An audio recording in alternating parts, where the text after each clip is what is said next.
All right, guys, what's going on? What's cracking in the garage today? If you already saw from the title of this is the BTI gauge review / install. Such a bunch of other stuff. I'm gonna go through it in detail for you. We've got Tony over here who's on cloud 9 because he got dyno today and he's all happy. We got TR here, my neighbor. No, like TR is just not having it. No, not at all. But this man's happy. Woo! Little too happy, but that's fine. We won't judge. We won't judge.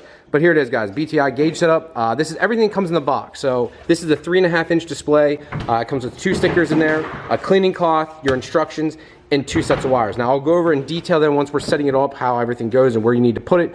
But I just wanted to show you a generalized setup of it all. This is going to be awesome. I'm so pumped to get this in the car. And what's weird is, not weird I should say, but I already have the older style BTI gauge. This is going to be replacing that with better touchscreen, all the bells and whistles. Again, I will show you this all up close.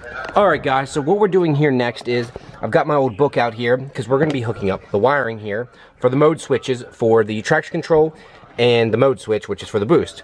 So I've got everything removed here. What I'm going to need to do next is pull the plug off because I've got to plug these directly into the ECU itself.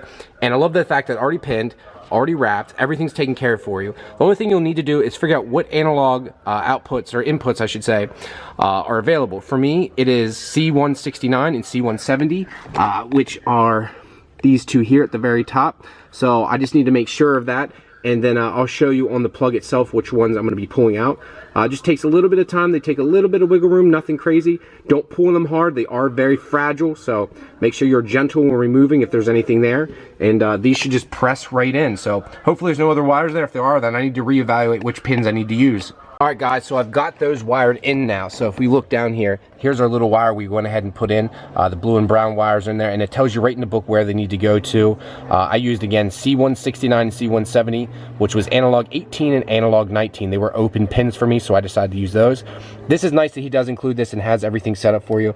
I went ahead and put everything back together now. So what we need to do next is take all the panels off here because it's time to install the gauge and run the wires. For me personally, I'm going to try running this up because trying to get these two big clunky wires hidden down through there is hard. So what I'm going to do is try to run this little clip here up and through and then plug it into the gauge. So I don't want to plug anything in yet till I get this all apart and take out my old BTI gauge. Alright, so what we need to do is, I'm going to take my keys and put them out of the way first and foremost. We need to take off shift knob and the 6-speed panel here. Now, this isn't that bad to take off. Oh, look, a mint. Get a little subject there. But this isn't that bad to take off. Only thing it does stink every time you do take this off. It gets a little bit more brittle every time. There is one clip that always breaks, which is this back one here. Mine's already broken, as you can see how it just pops up. Pull it there, lift up here, lift up there, and it pulls up. Now, loosen that up, pull that up above that. And you got one clip down below here. Now, don't ignore all my wiring below, guys. You won't have any of that. Alright, guys, so I got all the panels off there. You got your top, your 1-round gauges, and pulled this apart.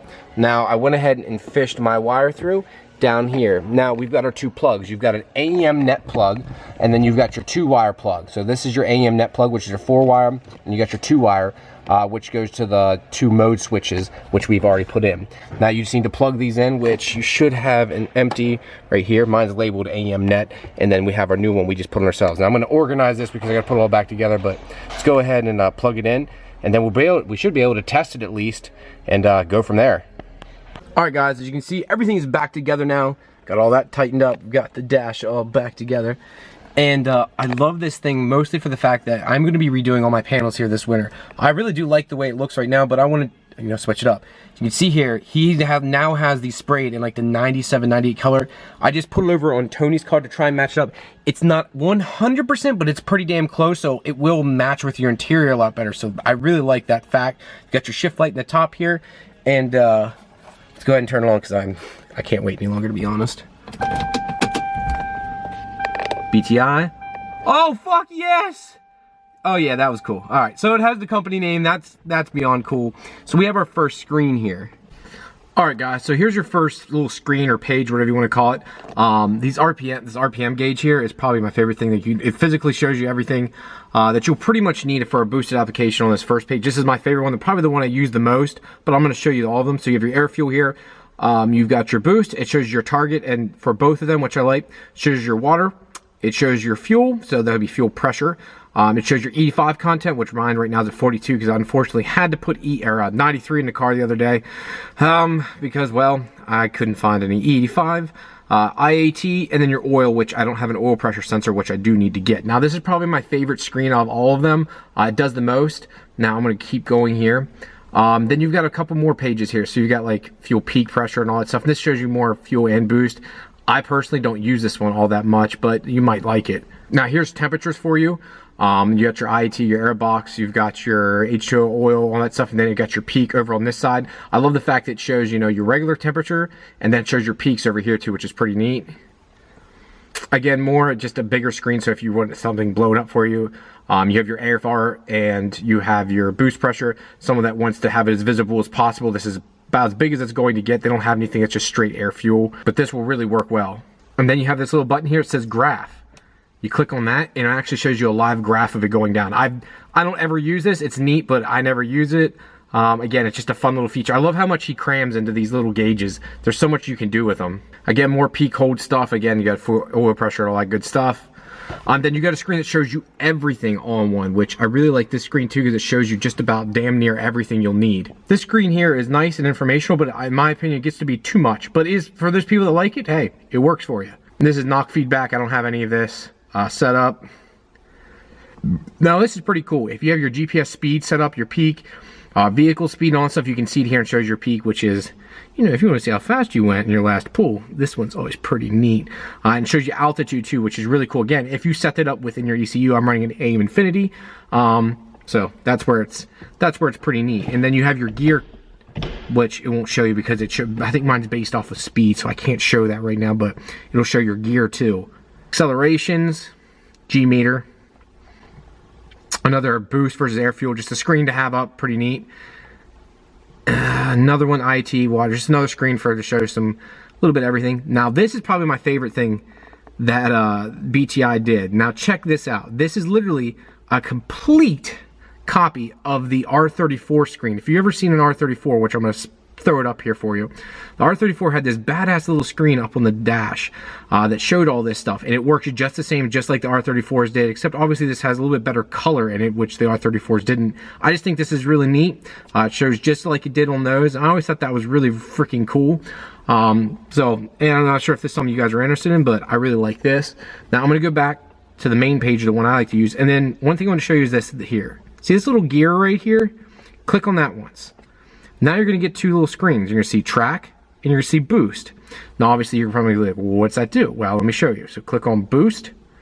Now you get a screen. It shows you boost. And you got levels here, and it'll show your boost pressure here, your peak here, your target here, peak wastegate, and peak feedback. And this is all pretty cool to see. And this is all live. You can keep the screen up if you want. But the biggest thing from this is you can adjust your boost level. So right now it's on 7 to 6 now. 5, 4, 3, 2, 1, 0.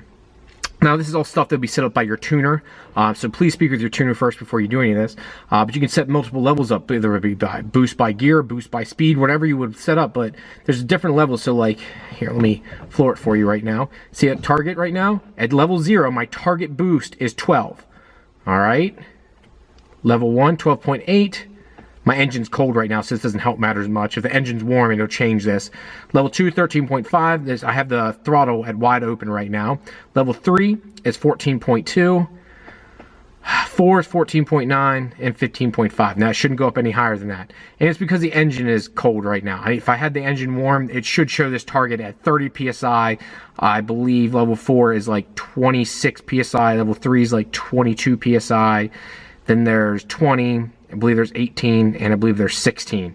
Again, you see the target change even as I tip in there. See how it changes.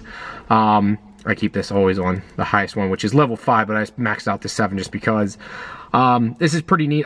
This is one of the biggest reasons I wanted this gauge, because I want to be able to change my boost levels depending on what I'm doing. I really like this. And then what I also like, you click on the gear again, go to traction control.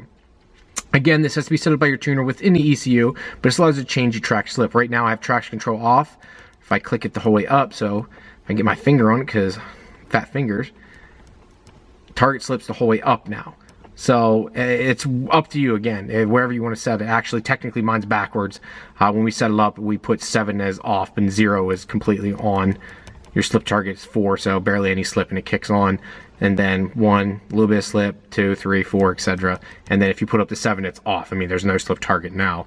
But I like to be able to change this. No longer do I need switches or anything. Do I need any like crazy buttons or anything? The only button I still have in this car is actually for the rolling anti-lag, and that's just because I want a physical button for that. And I guess some people put it on the cruise control stock.